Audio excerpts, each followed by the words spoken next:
Hej, velkommen til Minibyggerne. I dag skal vi prøve at lave fly. Vi har haft lidt problemer med det. Vi prøvede lige at starte og snide lidt, men Gaffa, det holder ikke. jo, det går. Jamen, det vejer for meget. Så vi gør det med lim i stedet for. Ja. Prøv at mærke det der. Så meget vejer det, vi skal bruge. Ja, men jeg tror, vi skulle bruge mere. Jamen, vi skal, altså, så meget vejer det, vi skal bruge på en, og vi skal kun bruge 1, 2, 3, 4.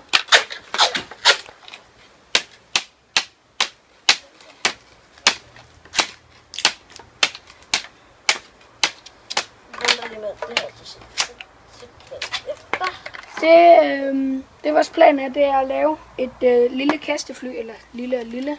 Det bliver det ikke. Det bliver faktisk kæmpe. Og det jeg lige er i gang med nu, det er at få gjort den her mindre vægtig. Ikke vigtig, men vægtig. Så den ikke vejer så meget. Og det kan godt tage lidt tid.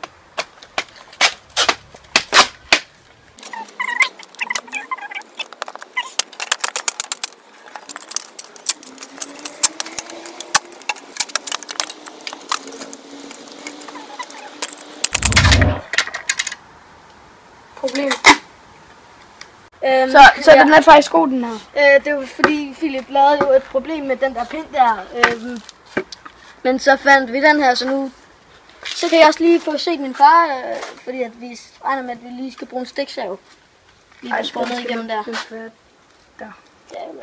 Der. Jeg kan lige tegne op. Fordi, så for at bruge en lineal, Philip. Ja, fordi... Hvem har brug for linealer? Ja, så vi skal nok få det ordnet. Lige på jeg fandt en blyant. Det var på gulvet. Jeg er altså i gang med at lave selve forvingen. Den skal så være herude forrest, og så skal den sige. Hvad med at ødelægge det hele? Vi skal først ødelægge den under test.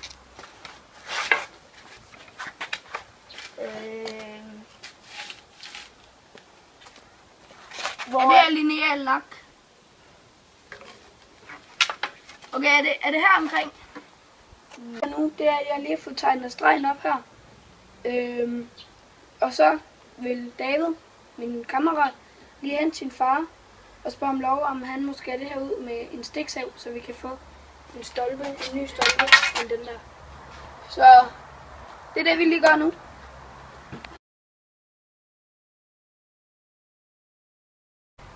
Det vi lige har fundet ud af nu, det er, at når der kommer luft her, så vil det bule opad, så vi får en profil på vingerne. Ligesom på en rigtig flyvemaskine. Der har den sådan nogle buler op her. Og det skaber mindre luftpartikler heroppe, sådan at den ikke bliver skubbet på her. Men så bukker vi den her ind under her, som skaber noget sådan, at vi får rigtig mange tætte luftpartikler, som gør, at vi får opdrift. Og det kan I prøve i en bil, hvis I kører hurtigt ude på motorvejen, og så ruller vinduet ned, og så stikker jeres hånd ud sådan her. Så kan I godt se, at den buler og er flad hernede. At den sådan buer her. Okay? Så hvis I sætter den ud, og så I gør sådan lidt opad, så vil den flyve opad og nedad. Det kan I lege lidt med. Ja, det lyder lidt, der er klipser. Det kan jeg ikke lide rigtig fint.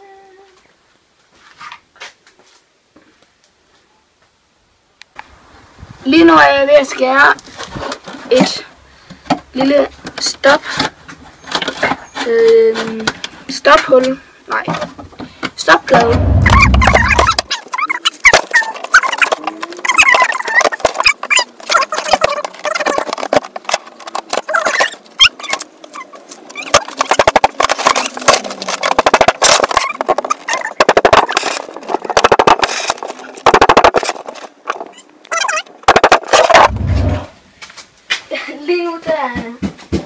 Lige nu leder jeg efter en midterstolpe, som vi kan bruge til flyet. Og jeg tror, skål, jeg har fundet noget, hvad jeg leder efter. Jeg er sikker på.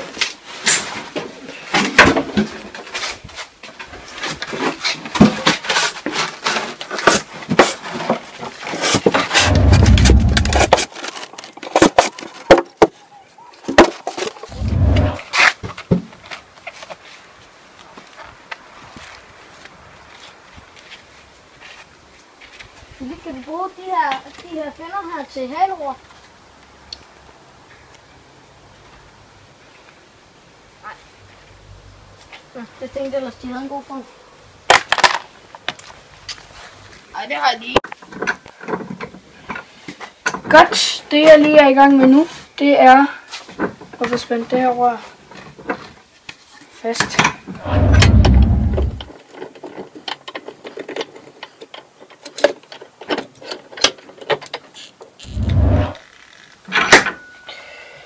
Godt.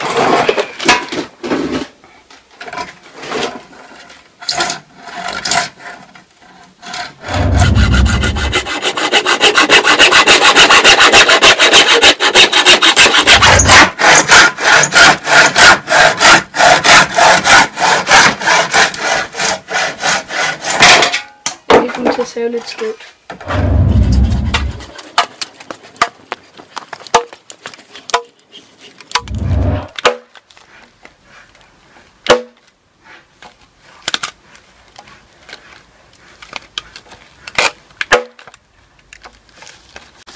Jeg er lige i gang med at skære plastik til vingen, som vi håber skal kunne komme til at holde det hele.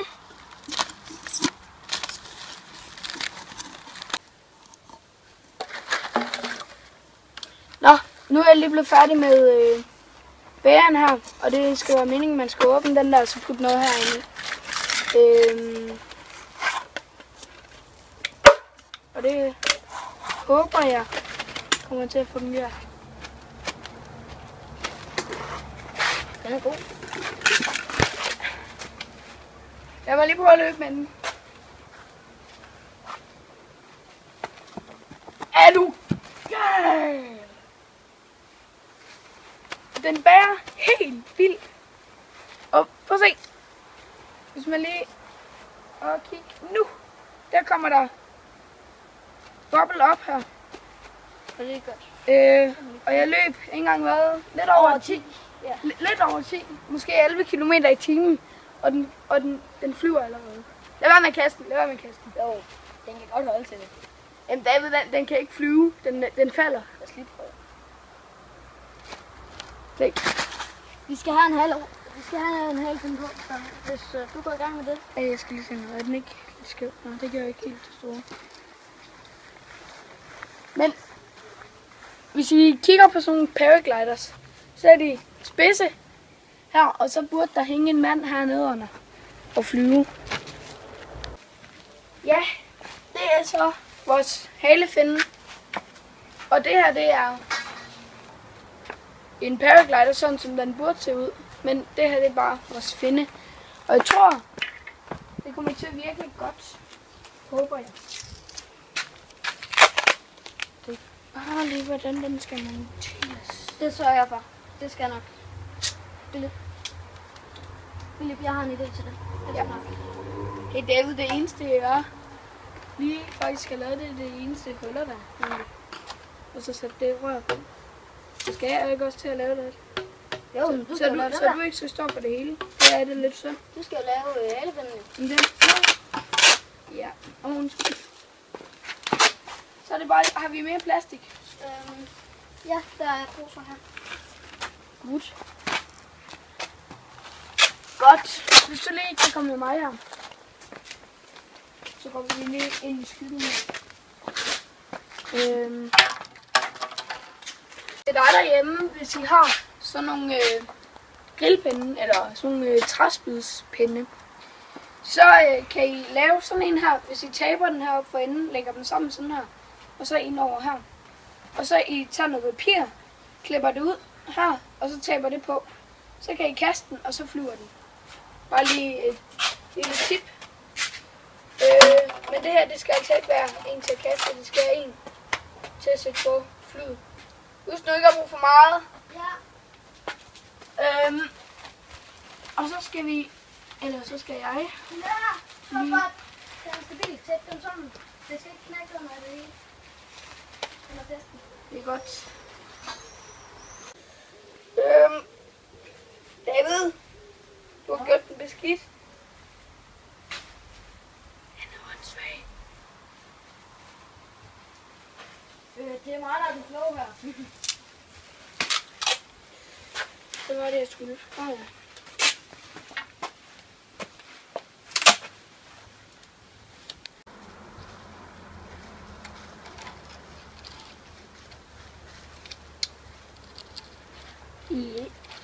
Ja, det var den ene. Den skal nu prøve. Jeg lige har gjort nu, det er, at jeg har sat noget gaffa på her, sådan at de ikke skal rutsche. Så det skal nok holde. Og så min kammerat David, han har lige lavet noget plastik til mig, som jeg skal have klippet på over. Ja, og det skal jeg gøre nu. Eller ikke skal, men...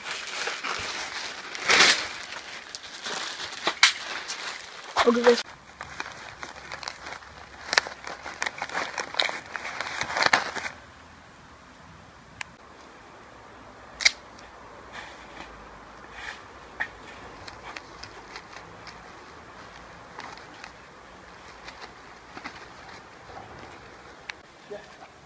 Ja, det er blevet lidt varmt, så vi holder lige en drikkepause.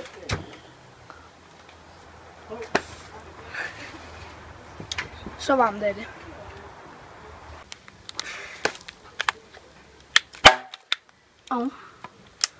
Ja, vi kan vel minde dengang det eksploderede vandflasker. De gik rimelig meget i stykker. Og det skal vores fly gøre. Hvis vi lige vender om til de eksploderende vandflasker.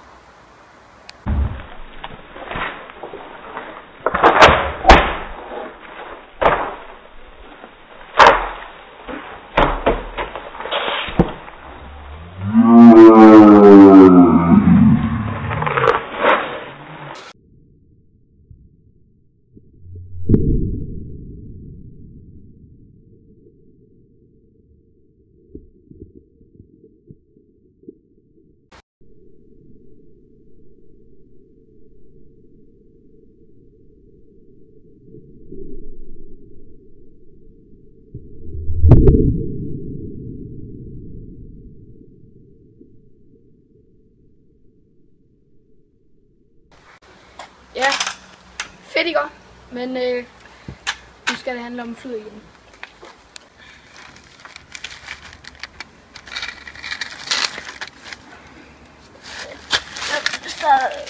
Så også det her over, før jeg lige begynder på det andet.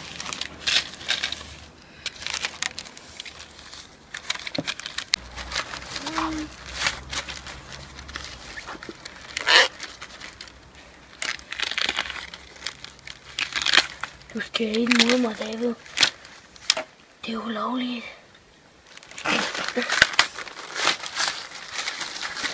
David, hvis halen den ikke virker, så skrotter vi den og laver den på en anden måde. Ja. Så ingen går i panik, hvis det sker. Så kan vi bare... Hvad laver du? Hvorfor skal du den helt den? Det er der, den skal altså. Nå, ja. Nå, det er fordi, jeg tænkte hjørner på en anden måde. Det er fordi, jeg troede, den var mere vinklet. Men det kan jeg godt se nu. Ja, du skal også gøre det der med. Ja, og det. Lige nu, som det står nu, så er det her jo et fly. Det er plastikken, der holder det hele. Og så har vi et skelet her. Det er vingeskelettet.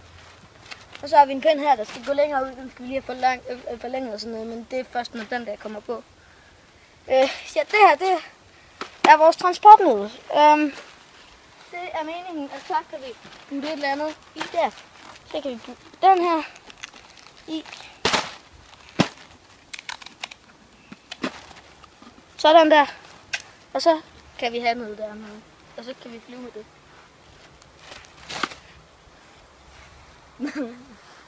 Vi skal sætte den her på der. Hvad mener du?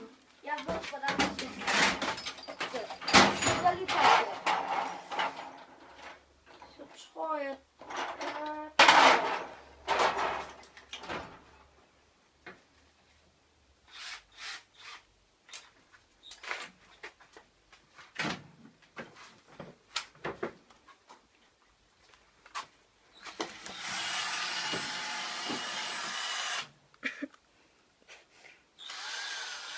Smartere lige her.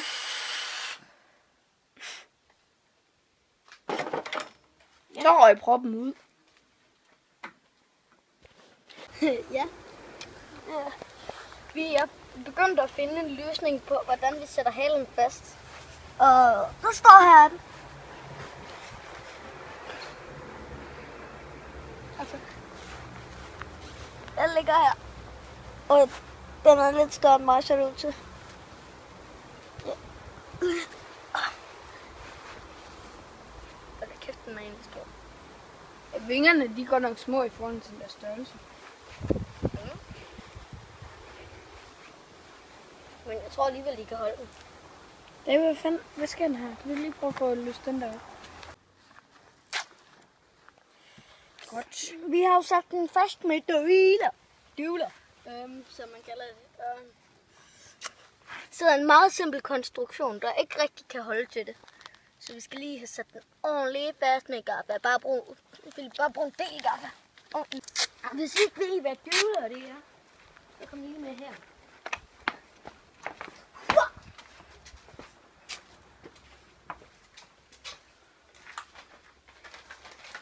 Døvler, det er sådan nogle her.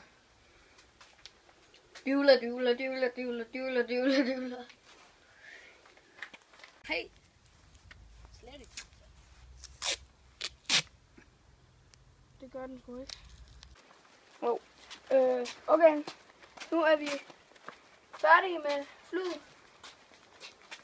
Håber fandme. Så skal jeg sætte den lidt på skoen.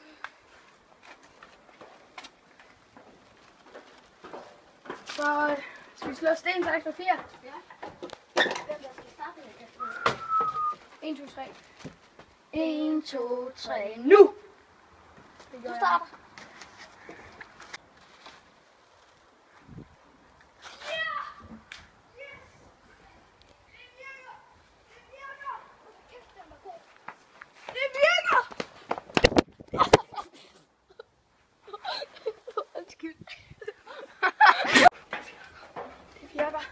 Så meget.